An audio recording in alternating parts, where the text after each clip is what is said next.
বনের শোভা বৃক্ষ যেমন বৃক্ষের শোভা ফুল, ঔদাসিনীর ভজন শোভা জাতির শোভা কুল। ঔদাসিনীর ভজন শোভা শিবের শোভা জোঁটা, ব্রাহ্মণের পৈতা শোভা মায়েদের লল্লাটে সিন্দুরের ফোঁটা। দেখ এখন তো বাবা সিঁদুরের ফোঁটা বাদ দিয়ে টিপের ফোঁটা। পদকর্তা হাওড়া ছিল, লিখে ফেলছে না পদ। এখন সিঁদুর বাদ দিয়ে টিপের ফোঁটা কি। তবে একটা মন্ত্র বলে দেই, এই মন্ত্রটা টিপ তো পরে আমি আর মাইক নিয়ে সারা বিশ্বে ক্যানভাস করলে তো টিপ পরে আমি বন্ধ করতে পারবো না, তাহলে টিপ দোকানদার তো এখন ভিখারি হয়ে যাবে। তবে মন্ত্রটা এই বৈষ্ণব বাবারা যেটা করে, যখন তিলক সেবা করে ললাটে কেশবোধ্যায়ে নারায়ণ মথোদরে, আর বলবনি, এই ললাটে কেশবোধ্যায়ে বলে টিপটা পড়বেন। কি বললাম? ললাটে কে থাকে? কেশব। এই কেশবের নামটি করে যদি টিপটি পড়েন, স্বামীর অমঙ্গল অনেকটা দূরে এড়িয়ে যাবে। যতদিন মায়েদের শাঁকা সিঁদুর থাকে ততদিন সৌন্দর্য বৃদ্ধি পায়। যত নারী সুন্দরী হোক না কেন, শাঁকা সিঁদুর কাই ভ্রষ্টা হয়ে যাক, স্বামী যদি মরে যায়, যত সুন্দরী থাকবে না মুখের মধ্যে একটা কালিমা এসে পড়ে যায়। কি পড়ে না? তাহলে শাঁকা সিঁদুর উজ্জ্বলতা। যাই হোক, ওই টিপটা পড়বে। সরোবরের পদ্ম শোভা পদ্মের শোভা ওলি, এই মহতি হরিবাসের শোভা ভক্তবৃন্দ বাহু তুলে বল গৌর হরি। শ্রীগুরু নিতাই গৌর প্রেমানন্দে হরি বল। সবে কৃষ্ণ কৃষ্ণ হরি বলি নাচে হাসে, পরস্পরায় বৈষ্ণব হইল সব দেশে। কি বলছেন? এবার মহাপ্রভু কোথায় যাচ্ছেন না, ঝাড়িখণ্ডে স্থাবর জঙ্গম আছে যত, কৃষ্ণ নাম দিয়া কইল প্রেমেতে উন্মত্ত। ঝাড়িখণ্ডের পথ দিয়ে চলছেন, ঝাড়িখণ্ডে বৃক্ষলতা স্থাবর জঙ্গম যা আছে সবাইকে কৃষ্ণ নাম বলাচ্ছেন, কৃষ্ণ নাম দিয়ে গেছে। কৃষ্ণ নাম দিয়া কইল প্রেমেতে উন্মত্ত। যেই গ্রাম দিয়া যান যাহা করেন স্থিতি, সেসব গ্রামের লোক হয় প্রেম ভক্তি। দেখলেন গৌর সুন্দর যেই গ্রাম দিয়ে চলছেন বৃন্দাবনে, সেই গ্রামের লোক সবাই প্রেম ভক্তি লাভ করলো। কেহ যদি তার মুখে শুনে কৃষ্ণ নাম, তার মুখে আন শুনে তার মুখে আন। কেউ মহাপ্রভুর মুখে কৃষ্ণ নাম শুনছেন, কৃষ্ণ নাম শুনে আপনিও কৃষ্ণ নাম করছেন, আপনার মুখ দিয়ে আরেকজন কৃষ্ণ নাম শুনলো। এই পরম্পরায় বলতে বলতে বলতে বলতে সবাই প্রেম ভক্তি লাভ করলেন। শ্রীগুরু নিতাই গৌর প্রেমানন্দে হরি বল। সবে কৃষ্ণ হরি বলে নাচে কান্দে হাসে, পরম্পরায় বৈষ্ণব হইল সব দেশে। যদ্যপি প্রভু লোক সংঘটের ত্রাসে, প্রেম গুপ্ত করে বাহিরে না প্রকাশে, তথাপি তাঁর দর্শন শ্রবণ প্রভাবে সকল দেশের লোক হইল বৈষ্ণবে। এমন একটি দর্শন প্রভাব, গুরুদেবকে ডেকে মন্ত্র কানে দিয়ে বৈষ্ণব করাতে হয়নি, মাধুগুরি করাতে হয়নি। মহাপ্রভুকে যারা যারা দর্শন করেছেন সবাই বৈষ্ণব হয়ে গেছে। শ্রীগুরু নিতাই গৌর প্রেমানন্দে। এই যে দর্শনেই পবিত্র। মহাপ্রভু সড়ক পথে না যে বনপথে চলছেন, উদ্দেশ্যটা তাহলে কি আমরা বুঝতে পারলাম? কীটপতঙ্গ পশু পক্ষী বাঘ ভালুক সিংহ গন্ডার এমনকি বৃক্ষলতা সবাইকে দর্শন দান দিয়ে পবিত্র করাইলেন, সবাইকে জীব জগৎকে কৃষ্ণ নাম বলালেন। দেখলেন বলছেন মানুষকে কৃষ্ণ নাম বলানো অতি সহজ, কিন্তু যারা কৃষ্ণ কথা বলতে পারে না তাদেরকেও তো প্রেমধন বিতরণ করতে হবে। চতুর্থ শ্লোকের অর্থ এই কইল সার, প্রেম নাম প্রচারিতে এই অবতার। এটি একটা উদ্দেশ্য। আরেকটি উদ্দেশ্য কি? অনর্পিত চরিং চিরাত করুণয় অবতীর্ণ কলৌ, সমর্পয়ত মুন্নত উজ্জ্বল রসাং সভক্তি শ্রিয়ম, হরিপুরড সুন্দর দূতি কদম্ব সন্দীপিতং, সদা হৃদয় স্কন্দরে স্ফুরতব শচীনন্দন। যে বস্তু অনর্পিত ছিল, চরিং চিরাদ মানে চিরকাল, সত্য তেতা দাপর, অর্পণ করা হয়নি। করুণায় অবতীর্ণ কলৌ, কলিযুগে অবতীর্ণ হলেন ভক্তদেরকে করুণা করবার জন্য। সমর্পিত উন্নত উজ্জ্বল রসাং, কলিহত জীবকে সমর্পণ করবেন বললে উন্নত হলো নাম আর উজ্জ্বল হলো রস। সভক্তি শ্রিয়ম, যে ভক্তিটুকু নিজে আস্বাদন করেছেন, কাউকে আস্বাদন করার মনোভাব এতদিন জাগে না। এই অধনা কলিযুগে গৌরহরি দেখলেন কলির জীব তো সব অন্ধ, মায়াবদ্ধ, পাপিষ্ঠ, এদেরকেও প্রেম ধন দিতে হবে। প্রেম ছাড়া জগতে আর কোনো উপায় নেই। সব যুগে নাম ছিল, প্রেম ধন ছিল না। চৈতন্যতে ব্যাখ্যা করলেন, কৃষ্ণ যদি ছলে ভক্তে ভুক্তি মুক্তি দিয়া, কভু প্রেম ভক্তি না দেন জীবে রাখে লুকাইয়া। ভগবানের কাছে দাপর যুগে এটা দাও ওটা দাও, সব ভুক্তি মুক্তি সিদ্ধিকামী দিয়ে ছেড়ে দিয়েছে, কিন্তু প্রেম ভক্তি নিজে আস্বাদন করেছেন? কাউকে আস্বাদন করার বাসনা তখন ছিল না। এই গৌরহরি দেখলেন, হায় রে হায়, সত্যযুগের মানুষের পরমায়ু ছিল 1 লক্ষ বৎসর, ত্রেতা যুগে মানুষের পরমায়ু ছিল 10,000 বৎসর, দাপর যুগের মানুষের পরমায়ু ছিল 1000 বৎসর, কলিযুগের পরমায়ু মাত্র 100 বৎসর। ক্ষীণ পরমায়ু, ক্ষীণ তনু, কি করে ভগবান প্রাপ্তি হবে? অতএব প্রেম ভক্তির দ্বারায় ভগবান প্রাপ্তির উপায় আর কোনো কিছু নেই। এই জন্য চৈতন্যিত ব্যাখ্যা, মন্ত্রে তন্ত্রে কৃষ্ণ নহে বশ, কৃষ্ণ বশ হেতু এক প্রেম ভক্তি রস। দেখলেন, মন্ত্রে তন্ত্রে ভগবান বশ নন। এই জন্য মীরাবাইয়ের একটা ঘটনা বললেন, কি শিলা পূজনে হরি মিলেগা তো হাম পূজেগা পাহাড়। কি শিলা ঠাকুর পুজলে যদি হরি পাওয়া যেত, তাহলে এইটুকু শিলা ঠাকুর পুজবো না, আমি পাহাড়ে যে পূজা করো পুরো পাহাড়টাকে। তুলসী দিয়ে পুজলে যদি হরি পাওয়া যেত, আমি একটা চরণে তুলসী দেবো কেন, আমি পুরো ঝাড়কে নিয়ে প্রভুর চরণে দিয়ে দেবো। জলপিনকে যদি হরি মিলা যায়, তাহলে যারা জলের জীব আছে, মাছ, হাঙর, কুমির, সাপ, ব্যাং, তারা তো হরি পেয়ে যেত। জলপিনকে হরি মিলে তো জলজন্তু হই, ফল খাকে হরি মিলে তো বাদুড় বান্দরাই। ফল খেয়ে যদি হরি পাওয়া যেত, তাহলে যারা বাদুড় আর বানর জাতি 24 ঘন্টা ফল খাচ্ছে, তারা তো আমাদের মতো অভক্ষ ভক্ষণ করে না, তারাই হরি পেয়ে যেত। মন্ত্র ঝাড়কে হরি মিলে তো বহুত রহেগা ওঝা। ওঝা মানে যারা গুণিনী চিকিৎসা করে, এক ফুকে তোমার শটকা রোগ ভালো করে দেবে, কোমরে ব্যথা ধরছে, এক ফুক দিলে ভালো হয়ে যায়, ওঝা।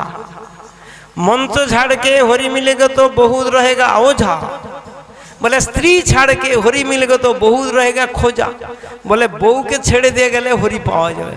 বলে অনেক খোঁজারা আছে স্ত্রীকে ছেড়ে দিয়ে বনে জঙ্গলে চলে এসে, তারা তো হরি পেয়ে যেত। দুধ পিনকে হরি মিলে তো বহুত বৎসবালা। দুধ পান করে যদি হরি পাওয়া যেত, তাহলে ছোট ছোট শিশুরা তো মায়ের স্তন পান করছেন, তারা তো হরি পেয়ে যেত। মীরা কহে বিনা প্রেম সে নাহি মিলে নন্দলাল। বুঝতে পারে, প্রেম মানে ভালোবাসা। স্বামীকে বিবেকানন্দই তো একই কথা বললেন, কি জীবে প্রেম করে যেই জন, সেই জন সেবিছে ঈশ্বর। এটাই তো স্বামী বিবেকানন্দের বাণী, সমস্ত জীবকে ভালোবাসো। তা বলে এই নয় জীবকে মেরে ভালোবাসা। এখন তো করার কিছু নাই, অনেকে বিভিন্ন রকম জীবকে মেরে তাদের মাংস টাংস আহার করে। বলে নিজের পুত্র কন্যাদের দাদুরে, ভাইরে, নাতিয়ে মুখে মুখ দিয়ে আদর চুম্বন করছি, আর একটা জীবকে মেরে এনে রান্না করে তাদের বদনে দিচ্ছি। কেননা দেহটা হাতি হবে, হাতির মতো। আচ্ছা, দেহ কি হাতির মতো হয়? একটি মেয়ের 4টি ছেলে, 4 ধরনের দেহ। তাহলে তার মা কি তাকে সেবা যত্ন করেনি? যে ছেলেটা সব থেকে রোগা, বলে ওই ছেলেটাকে সব থেকে বেশি আদর যত্ন করেছি, বেশি বেশি মাছ স্তন পান করাইছি, তবু ছেলেটা যেন খালি লিললিড়া। একে নুন লঙ্কা যা দিচ্ছি খেলছে, দেহটা হাতির মতো। এগুলো হচ্ছে লোভে মানুষ আস্বাদন করেন। কাম, ক্রোধ, লোভ, মোহ, মদ, মাশ্চর্য ছটা রিপু নিয়েই আমাদের দেহ গড়া। তবে এ ছটা যদি সম্পূর্ণ যদি একে কাজে নিয়োজিত করি, হরি ভজন আর হবে না। কাম যাবে একদিকে, ক্রোধ যাবে একদিকে, লোভ যাবে এদিকে, মোহ যাবে এদিকে, দম্ভ মানে আমি একজন পাঠক, আমি একজন কীর্তনী, আমি একজন গ্রাম্য পঞ্চায়েতেরও চটের আসনে বসে হরি নাম শুনতে ভালো লাগে, আমার জন্য টেবিল চেয়ার টিয়ার যদি দেয় তাহলে না একটু হরি নাম শুনতাম। এই মদ মানে অহংকার, এসবের দ্বারায় হরিভজন হয় না। একমাত্র মানুষকে ভালোবাসো, সমস্ত জীবকে ভালোবাসো, ভালোবাসা দিয়েই ভগবান প্রেম ধন লাভ করা যায়, এছাড়া অন্য কোনো উপায় নেই। এই জন্য তো বলছে মন্ত্রে তন্ত্রে কৃষ্ণ নাহি বস। মনকে তরানোর জন্য কি মন্তর মন্তর মন্থন। আপনারা ভক্ত রঘুনন্দনের কথা শুনেছেন, চরিতামৃতে আছে। মুকুন্দ সরকার যখন ছেলেটাকে পূজার দায়িত্ব দিয়ে গেল, সে গোপীনাথ বিগ্রহ, ও মন্ত্র জানি না বলে তুমি আমার হাতে খাবে না। বাবা অনেক মন্ত্র জানে, কিন্তু আমি তো জানি না, কি করব? আমি তো কিচ্ছু জানি না, আমি তো ছোট ছেলে। ও বাবা যখন প্রভুকে ভোগ দেখায় তখন কবারটা লাগিয়ে দেয়। আমি কবার লাগাইনি বলে খাওনি, আমি কবারটা লাগিয়ে দিই, খাইনি। কি এইরকম করে করে করে করে শেষকালে ঠাকুর কিছুই খায় না, কিছুই কথাই বলে না। হ্যাঁ, বাবার কাছে প্রতিদিন তুমি খাও, আর আমি মন্ত্র বলতে পারি না বলে আমার হাতে তুমি খাবে না। তুমি যদি না খাও, বাবা এসে আমাকে বকাবকি করে। বকাবকি শোনার আগে দেখছো এই ধারালো বঁটি, আমি আমার নিজের দেহটাকে নষ্ট করে ফেলব। যা নষ্ট করে বঁটি তুলছে, তখন কি বললেন? রঘুনন্দন নাড়ু দে। দেখলেন, যেই পিতলের গোপীনাথ মূর্তি আজকে কথা বলছে রঘুনন্দন নাড়ু দে নাড়ু দে। নাড়ু একটি একটি করে দিচ্ছেন, খেলিছেন। একটি নাড়ু ওই রঘুনন্দনের বদনে শেষকালে তুলে দিয়েছিল। দেখলেন, তাহলে মন্ত্রে কি বশ হলো? ভক্তির দ্বারায় ভগবান বশ হয়। শ্রী গুরুনিতায় গৌর প্রেমানন্দে হরিবল। মথুরা যাবার চলে আসি ঝাড়িখণ্ড, ভিল্ল প্রায় লোক তাহা পরম পাষণ্ড। ভিল্ল প্রায় মানে যারা অসভ্য জাতি আর কি, কোল, ভিল, মুন্ডা ইত্যাদি ইত্যাদি বিভিন্ন যারা অসভ্য জাতি আছে, তারা কোনোদিন হরিভজন করে না, এই রকম জাতি, তাদেরকেও তিনি প্রেমধন বিতরণ করলেন। নাম প্রেমে দিয়া কইল সভার নিস্তার, চৈতন্যের গুড়লীলা বুঝে শক্তিকা। বন দেখি হয় ভ্রম এই বৃন্দাবন, শৈল দেখি মনে হয় এই গোবর্ধন। এটি ফুলের বাগানকে লক্ষ্য করে তার সেই বৃন্দাবন স্মৃতি মনে হলো। কি স্মৃতি হলো? ফুলবন দেখে বৃন্দাবনে রসমান, ফুলবন দেখে বৃন্দাবনে রসমান। ভক্তগণের বদন হেরি গোপী অনুমান। এরাই কি তারা গো, এরাই কি তারা গো, বৃন্দাবনের গোপিনীরা এরাই কি তারা গো, বৃন্দাবনের গোপিনীরা এরাই কি তারা গো। এদের বদন দেখে মনে হয় এরাই তো তারা গো। দেখলেন, ফুলবন দেখে বৃন্দাবন স্মৃতি হলো। শৈল দেখে মনে হয় এই সেই গিরি গোবর্ধন। বলে এই কি সেই গো, এই সেই গিরি গোবর্ধন। যাহা নদী দেখে তাহা মানয়ে কালিন্দী, তাহা প্রেমা বেশে নাচে প্রভু পড়ে কান্দি। দেখলেন, নদীকে দেখে সেই যমুনা, সেই কালিন্দির ভাব।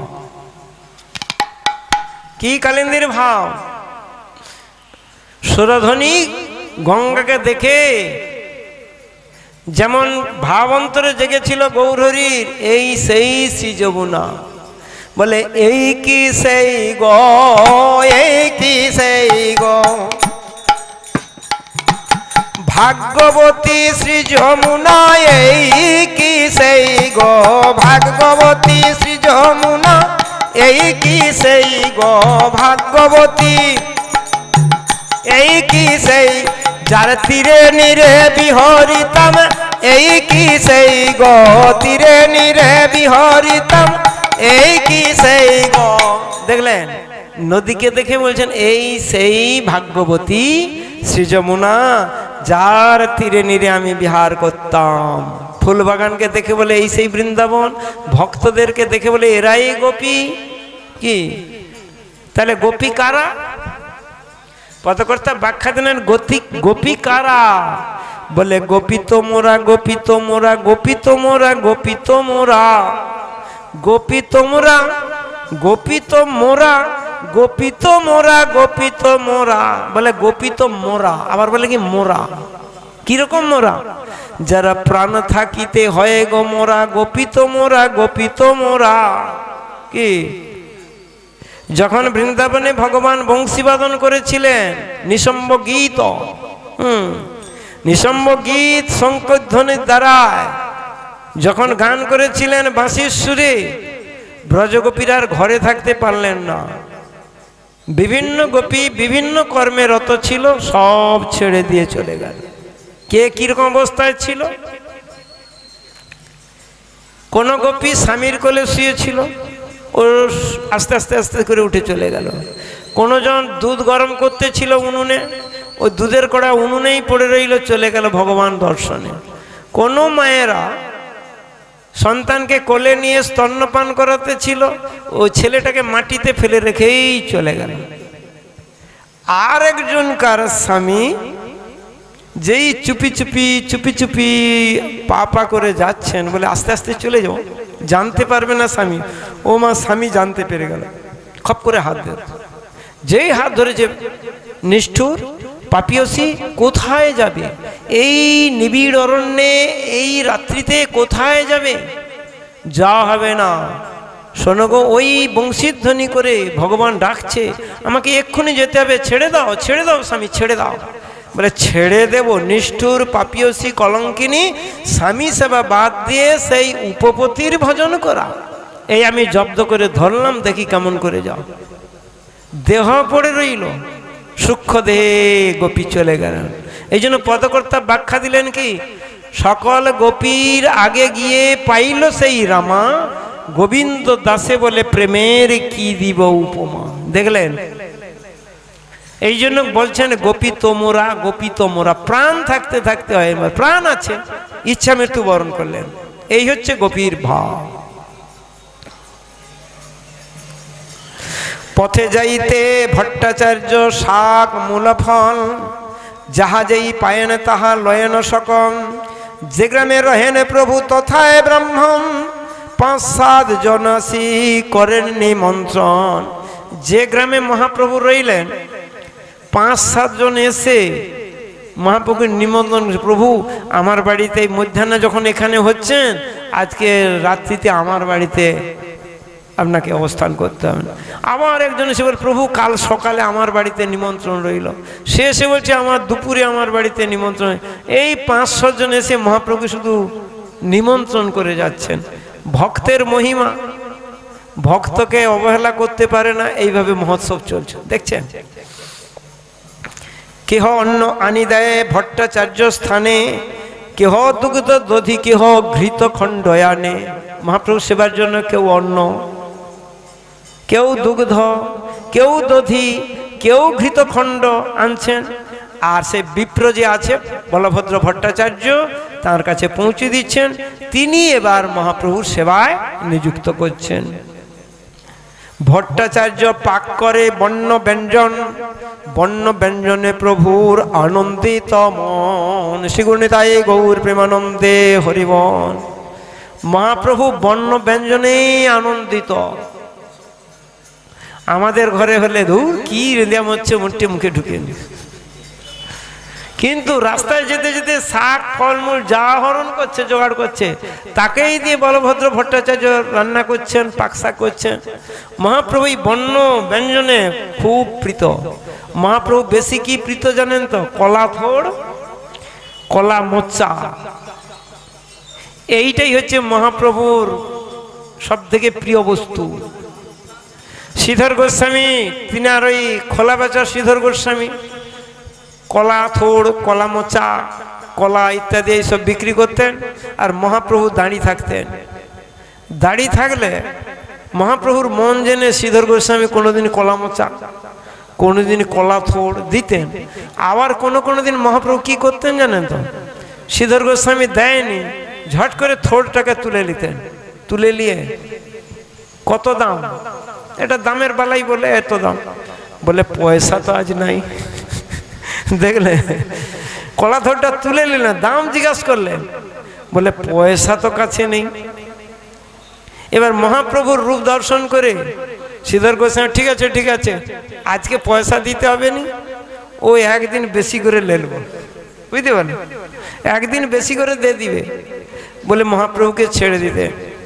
কলা থোড়, কলা মোচা মহাপ্রভু সেবা করতে ভালোবাসতেন। মাঝে মাঝে মহাপ্রভুর শুক্তা সেবা করতেন। শুক্তা, শুক্তা মানে জানো তো? তিতা পাট পাতা শুকনো করে ভাজলে, ভাগবতের মধ্যে সবই বিষ্ণাস আছে আমাদের শরীর রক্ষার জন্য। কি বললেন মহাপ্রভু? বললেন গুরুপাক দ্রব্য খেলে পেটে আম হয়ে যায়, শুক্তা ভোজনে পেটের আম নষ্ট হয়ে যায়। এই জন্য মহাপ্রভু মাঝে মাঝে শুক্তা সেবা করতেন। আর এখন তো কালক্রমে শুক্তা আর পাওয়া যায় না, বুঝতে পারেন? তিতার কথা বলে, দূর তিতা কি খাবো, মিষ্টি বেশি খাবো। গীতা একটি প্রবাদ দিলেন, ভালো লাগুক না লাগুক পড়ে যাও গীতা। তুমি বুঝতে পারো নি, নাই তো নাই, পড়ে যাও না। ভালো লাগেনি পড়ে যাও না, আর ভালো লাগুক না লাগুক খেয়ে যাও তিতা। যত তিতা বেশি বেশি খাবে তত পরমায় বেশি দিন হবে। আর তিতা খাওয়া যদি বন্ধ করছো তো 3 দিনে চলে গেল। এখন বেশিরভাগ খাদ্যের মধ্যে সুগার বেশি হচ্ছে, তার মানে সার্ভিসের জিনিস খেয়ে খেয়ে মানুষের বেশিরভাগ sugar, high pressure, blood sugar, নানা রকম। তাহলে তিতা যদি কন্টিনিউ, হালকা তিতা, বেশি না, কড়া তিতা খেলে পেট গরম হবে।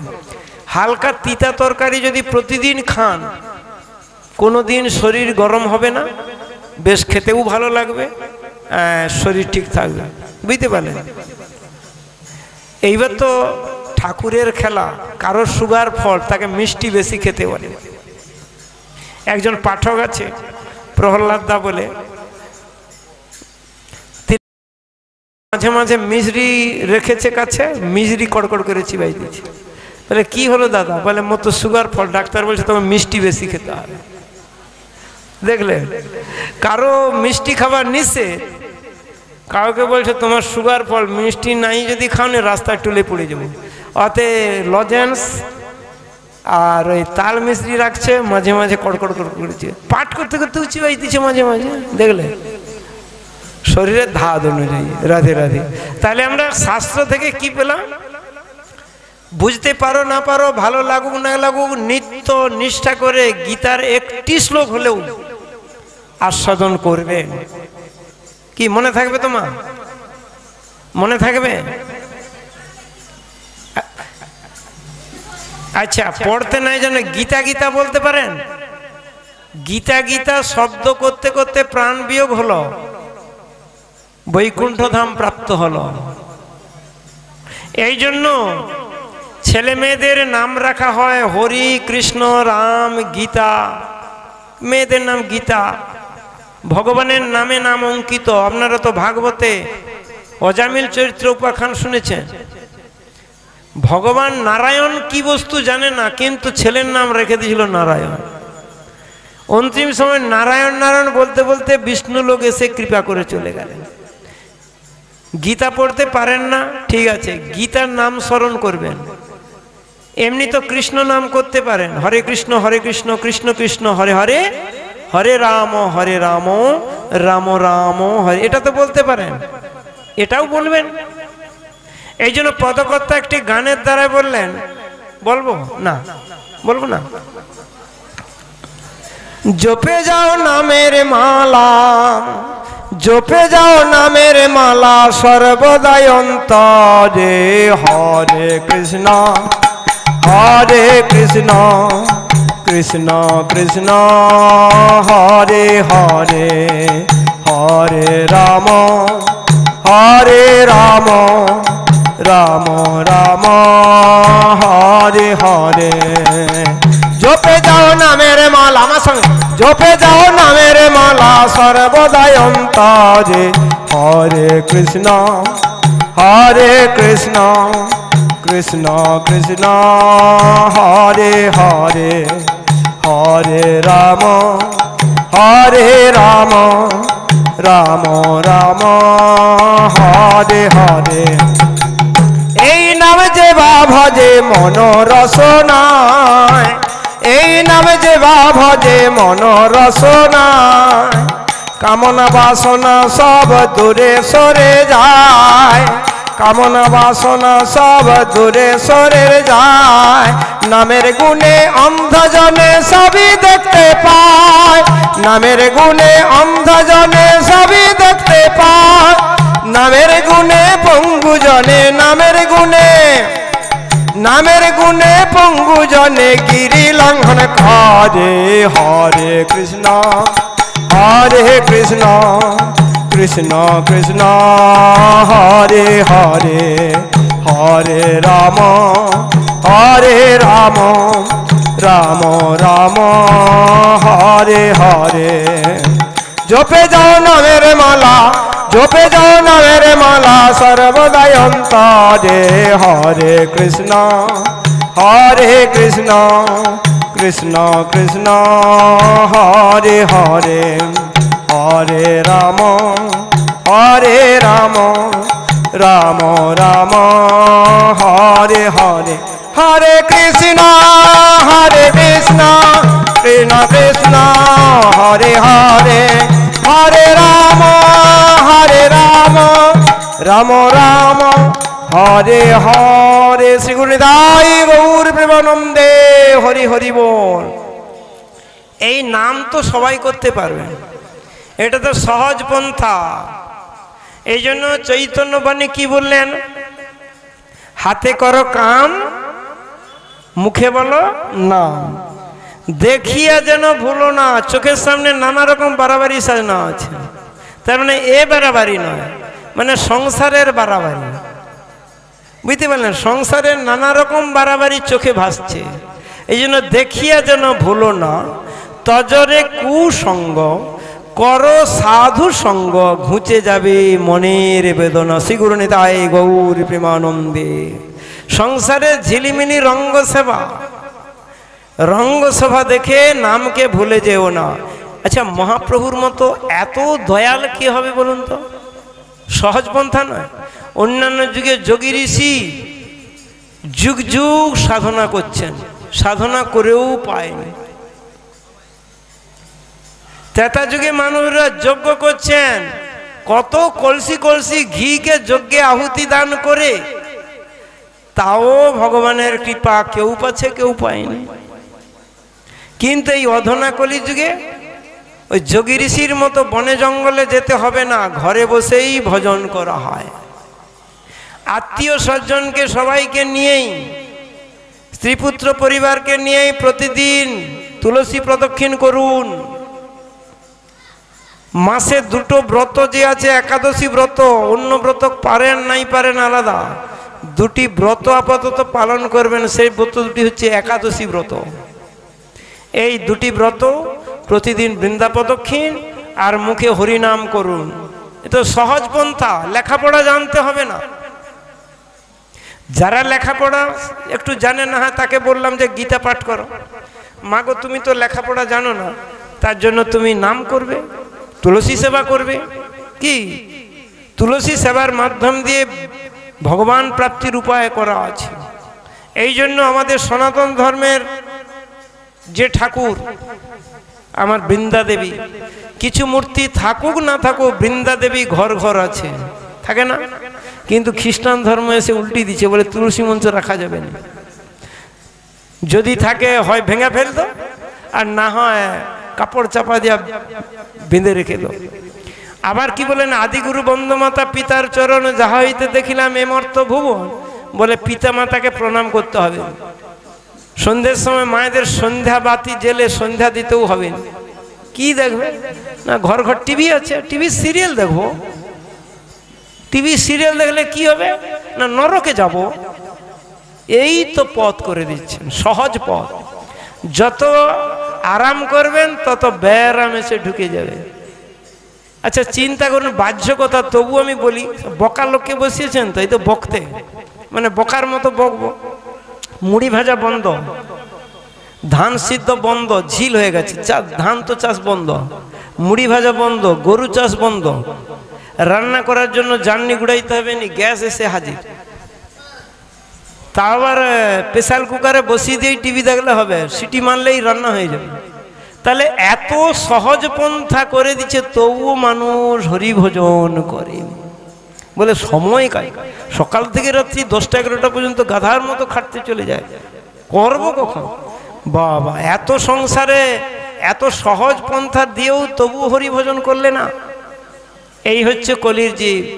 যত আরাম করবেন তত দেখবেন ব্যারাম এসে যাবে। হায় মা তো সেই প্রথম থেকে দেখি পা মিলাই বসেছেন, তার মানে এমন হাঁটু কোমরের যন্ত্রণা, পা নাই মিললে বুঝতে পারেনি। একটা যুবতী নারী, তিনি তার পা নাই মিললে বুঝতে পারেন।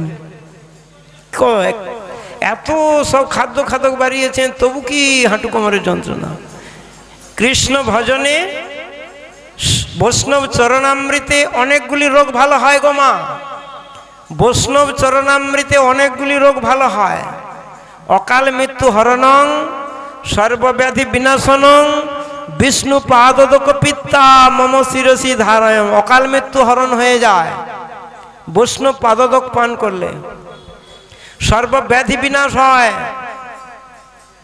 কি অকাল মৃত্যু হরণ, সর্বব্যাধি বিনাশ হয় কি না? বিষ্ণু পাদোদক পিত্তা, বিষ্ণু পাদোদক পান করলে অনেক কিছু রোগের দমন হয়। তারপরে দেখা গেল পঞ্চগব্য সেবনের রোগ ভালো হয়।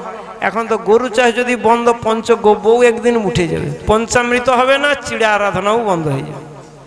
তাহলে মানুষকে যত সহজ করে দেয় তত ব্যারামে সে জুটে যায়। যত শ্রম করবেন, রক্ত যত চলাচল হবে, তত আপনার দেহে ব্যাধিও কম হবে। মর্নিং করতে হবে না, সকাল সকাল তুলসী মঞ্চে 4 বার প্রদক্ষিণ করুন না। হরে কৃষ্ণ নাম করতে করতে একটু যদি লজ্জাবোধ হয়, কোঠার ভিতরে তুলসী স্টপকে নিয়ে যাবেন, একটু নাচন কুদন করবেন তুলসী মঞ্চের কাছে গিয়ে। মর্নিং করতে যেতে হবে না। এত সহজ পন্থা করে দিয়েও মানুষ অলস, দেখলে। তাই গৌরহরি অলস প্রাণীদের জন্য সহজ পন্থা করে দিলেন। হাতে করো কাম, মুখে বলো নাম, দেখিয়া যেন ভুলো না, তজরে কুসঙ্গ করো সাধু সঙ্গ, ঘুচে যাবে মনের বেদনা। শ্রী গুরুনিতাই গৌর প্রেমানন্দে হরি বল। কৃষ্ণ কৃপালু আমায় বহু কৃপা কইল, বনপথে আনি আমায় বড় সুখ দিল।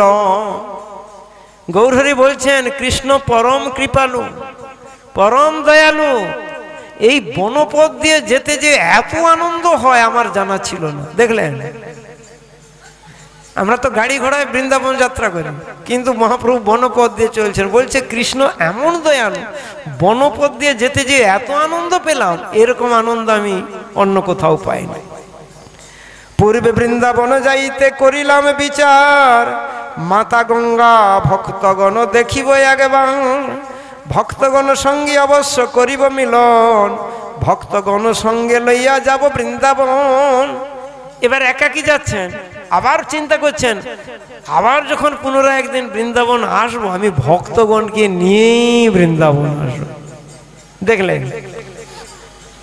এতভাবে গৌড় দেশে করিল গমন, মাতা গঙ্গা ভক্ত দেখি সুখী হইল মন। ভক্তগণ লইয়া তবে চলিলাম রঙ্গে, লক্ষ কোটি লোক তাহা হইল আমার সঙ্গে। এখন দেখা গেল মহাপ্রভুর সঙ্গে লক্ষ লক্ষ কোটি কোটি ভক্ত। সনাতন মুখে কৃষ্ণ আমা শিখাইলা, তাহা বিঘ্ন করি বনপথে লইয়া আইলা। সনাতনকে একটি শিক্ষা দিয়েছিলেন মহাপ্রভু,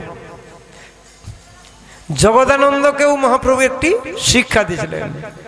জগদানন্দ যখন বৃন্দাবন যাত্রা করবেন, প্রভু আপনি যদি কৃপা করেন তবে যাই বৃন্দাবন, অনেক দিন থেকে যাব মনে করছি, আপনি একটুও আমাকে স্বীকারোক্তি দেননি, আপনি কৃপা করুন, আমি একবার বৃন্দাবন যাব। তখন জগদানন্দকে বলছিলেন, বৃন্দাবনে যাইও না থাকিহ চিরকাল, গোবর্ধনে চড়িয়া না দেখিও গোপাল। তুমি বৃন্দাবন যাও, চিরদিন বৃন্দাবনে থেকো না, আর ওই গিরি গোবর্ধনে চড়িয়া গোপালকে দেখার মনোভাব করো না। কেন? এখানেই প্রশ্ন জগদানন্দের, প্রভু কেন এটা বলছেন? কেন? গৌরহরি বলছেন গিরি গোবর্ধন সাক্ষাৎ ভগবান। বলে সেই দাপর যুগে যখন বৃন্দাবনে ওই নন্দ গোবাদি প্রতি বৎসর একটা ওই ইন্দ্র পূজার ব্যবস্থা থাকে, ভাগবতের সিদ্ধান্ত, ফুলের ডালা ফলমূল মিষ্টান্ন সাজিয়েছেন। ভগবান কৃষ্ণ তখন 7-8 বছরের ছেলে, ছোট্ট বাচ্চা। বলে বাবা এই ফলমূল মিষ্টান্ন কোথায় যাবে? না, বলে আমাদের কৌলিক প্রথা আছে, প্রতি বছর ইন্দ্র পূজা করতে হয়। কেন? না, ইন্দ্র পূজা করলে ভালো বর্ষা দান করে, বর্ষা দান করলে শস্য উৎপাদন হয়, ঘাস জন্ম হয়, ঘাস বেশি বেশি হলে গাভীরা খাবে কি, নবলক্ষ ধেনু খাবে কি, ঘাস নাই জন্মাইলে, তাহলে বৃষ্টি হলে ঘাস হবে। তখন কৃষ্ণ বলেছিলেন যে বাবা ইন্দ্রের কি ক্ষমতা আছে সে বৃষ্টি দান করে? যার আদেশে পবন দেবে বায়ু দান করে, বায়ু মানে বাতাস, যার আদেশে চন্দ্র সূর্য উদিত হয়, যার আদেশে নদীতে জোয়ার ভাটা বয়, যার আদেশে গাছে ফল ফুল প্রস্ফুটিত হয়, ইন্দ্রের কি ক্ষমতা বৃষ্টি দান করে? ওকে যদি অনুমতি দেয় যে তুমি বৃষ্টি দান করো, তবে সে বৃষ্টি দান করে, নিজের ইচ্ছা বৃষ্টি দান করতেই পারে না। বলে কে সেই? বলে গিরি গোবর্ধন, ভগবান সাক্ষাৎ। আচ্ছা বাবা, গিরি গোবর্ধনের যে পূজা করো, আহা ভুল বলছি, ইন্দ্রদেবের যে পূজা করো, ফলমূল মিষ্টান্ন খায়, বলে খায় কিনা তা জানি না, আমরা অনুমেয় সেবা করি, তারই উদ্দেশ্যে করি। শোনো, গিরি গোবর্ধনের পূজা যদি করো না, সাক্ষাৎ ভগবান হাত পেতে ফলমূল মিষ্টান্ন গ্রহণ করবে। তাই নাকি? পরীক্ষা করে দেখো। যা কিছু ফলমূল মিষ্টান্ন উপচার সাজাইছিলেন, আর ভগবান কৃষ্ণ নিজেই তো এক মূর্তি হয়ে গিরি গোবর্ধনের মধ্যে ঢুকে গেছে, শুধু এখান থেকে হাত দুটো বের করে রাখছে এরকম। এটার নাম কি? চাওয়া। ফলমূল মিষ্টান্ন দিল, ভগবান সেবা করে দিল, আবার ফলমূল মিষ্টান্ন দিল, আবার সেবা করে দিল। এইভাবে যত যত দেয় সব সে দেখলেন গিরি গোবর্ধন সাক্ষাৎ ভগবান। এই জন্য জগদানন্দকে এই শিক্ষা দিলেন, গিরি গোবর্ধন সাক্ষাৎ ভগবান। ওই গিরি গোবর্ধনের উপরে চড়ে গোপালকে দেখার মনোবাসনা করবে না, প্রদক্ষিণ করবে, প্রণাম করবে, কিন্তু গিরি গোবর্ধনে কোনোদিন পদটা যেন স্পর্শ না হয়। বৃন্দাবনে যাইও না থাকিহ চিরকাল, গোবর্ধনে চড়িয়া না দেখিহ গোপাল।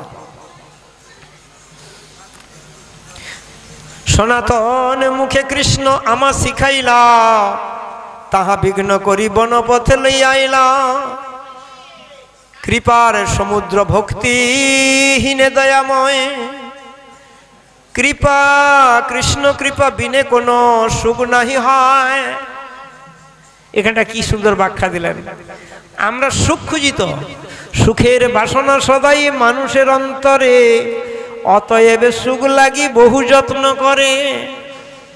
আপনি ব্যবসা করছেন, ব্যবসাটা যত্ন করছেন যাতে ব্যবসাটা ভালো হয়। কি ভালো হলে সুখ হবে, টাকা পয়সা হবে। আপনি চাষবাস করছেন, যত্ন নিচ্ছেন, চাষবাসটা ভালো হয়, ফসল বেশি হবে। চাকরি বাকরি করছেন, মালিকের মন জগিয়ে চলছেন, প্রমোশনটা হলে মায়নাটা ঝট করে বেড়ে যাবে। এই জন্য বলছে সুখের বাসনা সদাই মানুষের অন্তরে, অতএব সুখ লাগি বহু যত্ন করে। কিন্তু এখানে বলছেন কৃষ্ণ কৃপা বিনে কোনো সুখ নাহি হয়।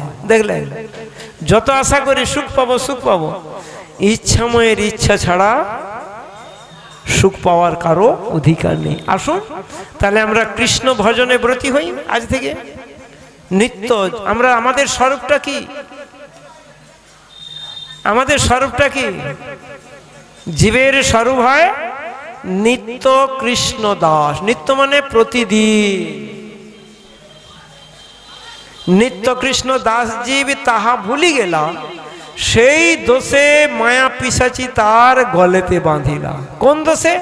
না কৃষ্ণ ভুলি সেই জীব অনাদি বহির্মুখ, সে কারণে মায়া তারে দেয় কত দুঃখ। তাহলে আসল স্বরূপটা কি?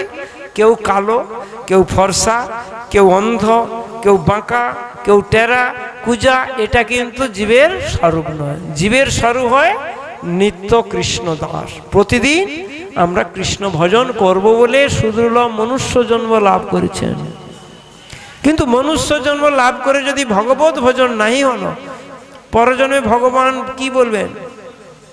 তোমাকে দুটি হাত, দুটি পা, ইন্দ্রগুলো দান করলাম কৃষ্ণ ভজন করবার জন্য, তুমি করলে না। পরজন্মে তোমাকে আর দুটি হাত, দুটি পা না দিয়ে তোমাকে 4টি পা করে দেবো, আর ইন্দ্রগুলো থাকবে। 4 পায়ে ভজন হবে? 4 পায়ে ভজন হয়? হয়নি। বলে 4 পায়ে হলো না, 2 পা দিলাম ভজন করলে না। জানি তাহলে বেশি পা দিলে ভজনটা ভালো হবে, 4 পা দিলাম তাও হলো না। না 4 পা বাদ দিয়ে পরের জন্য তোমাকে 6 পা করে দেবো। 6 পায়ে হরিভজন হবে, পর কেমন নিম্নগামী। 6 পা দেওয়ার পরে করলো কি? বলে 6 পা দিলাম করলে না, 8 পা দেবো। 8 পায়ে হরিভজন হলো না, 10 পা দেবো। 10 পায়ে যখন হলো না, অসংখ্য অসংখ্য পা করে দেবো। কার অসংখ্য পা? কেডরি। কি 2টি পা দিয়েছিল কত সুন্দর আমাদের কৃষ্ণ ভজনের জন্য। দেখা গেল পরকে পর বলে এতগুলো দিলাম হলো নি, পরকে পর অসংখ্য পা করে দেবো। এই কেডরির জন্ম বৃত্তান্ত আমার গুরুদেবের কাছ থেকে একটি ঘটনা শোনা। আচ্ছা, কেডরি কোনো বিষাক্ত নয়, মানুষের পেটে চলে গেলে মানুষ মরবে না, কিন্তু এমন একটি ঘৃণিত বস্তু, কারো খাওয়ার সময় যদি এসে যায় তার খাওয়া বন্ধ হয়ে যায়। কি যাদের একটু বিকার বেশি। আবার কি জানেন তো, ওই ক্যান্ডিটাকে কি দিয়ে মারে? পা দিয়ে টিপে করে ফিরে। কেন? ওই কেডরি আগের জন্মের সুন্দরী একটি রমণী ছিল, বুঝতে পারলেন? শুনে নাও, দেখতে অতীব সুন্দরী। শাশুড়ি মাটা আমার মতো কালা কুশ্রী, দেখতে মোটে ভালো নয়। এখন বৌমাকে বলছে, বৌমা পিঠটায় তো হাত বাড়ায়নি, কি চুলকি মারছে, একটু পিঠটা কামড়ি দে তোমার। আর বৌমাটি দেখতে সুন্দরী বলে হাত নাই লাগিয়ে দিয়ে পা দিয়ে এরকম করে আঁটে দিচ্ছে, বুঝতে পারেন? আচ্ছা, পা দিয়ে কি পিঠ কামড়ানো হয়? তবু এখন করে দিচ্ছে। আর শাশুড়ি মা ঘুরে দেখে কি রকম যে পিঠ কামড়ি মারু, মোটেই তার যেখানে কামড়ি মারছে সেখানে হাত লাগে। ও মা, হাত কি লাগবে, পা দিয়ে আঁটাই দিচ্ছে। তখন ওই শাশুড়ি মাতা বলছে, বৌমা তুমি দেখতে সুন্দরী বলে, আমি দেখতে কালো বলে এত ঘৃণা? তুমি হাত নাই লাগিয়ে দিয়ে পা দিয়ে করছো। সকর্ম ভুঞ্জতে মহি, কর্মফল কাউকে ছাড়বে না। পরের জন্মে তুমি এমন একজন জন্ম হবে, তোমাকে সবাই পা দিয়া টিপা টিপা মেরে ফেলাবে। ওই কেডরি জন্ম হয়ে গেল, দেখলেন? ওই কেডরি জন্ম হয়ে গেল। কত সুন্দরী বউ ছিল, এখন দেখা গেল এমন একটি কেডরি জন্ম লাভ হলো, দেখলেই ঘৃণা, পা দিয়ে টিপলো, দূর করে তাড়িয়ে দিল। এই জন্যই সাবধান। রাধে রাধে।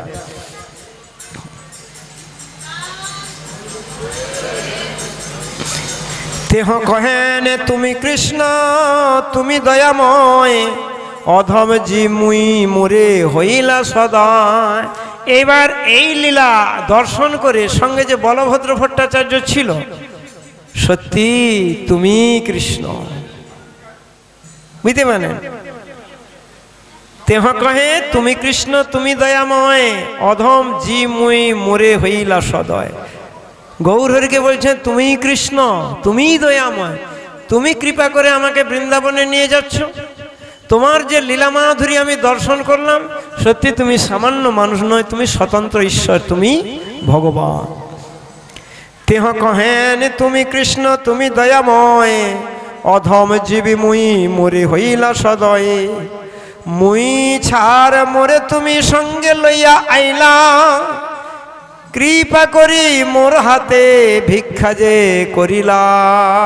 তুমি স্বতন্ত্র ভগবান হয়ে আমার হাতের ভিক্ষা মানে আমার হাতের রান্না তুমি সেবা গ্রহণ করলেন, সত্যি তুমি স্বতন্ত্র ঈশ্বর। অধম কাকেরে কইলা গরুর সমান, স্বতন্ত্র ঈশ্বর তুমি স্বয়ং ভগবান। গৌরহরিকে এই বলভদ্র ভট্টাচার্য বলছেন তুমি স্বতন্ত্র ঈশ্বর, স্বয়ং তুমি ভগবান। এই অধমকে তুমি, আমি একটা কাক কিন্তু তুমি গরুর মনে করে ভালোবাসছো। গরুর পাখি মানে বিষ্ণুর বাহন। আমার হাতের রান্না তুমি যে গ্রহণ করছো ভগবান হয়ে, এটাই আমার জীবনটা ধন্য।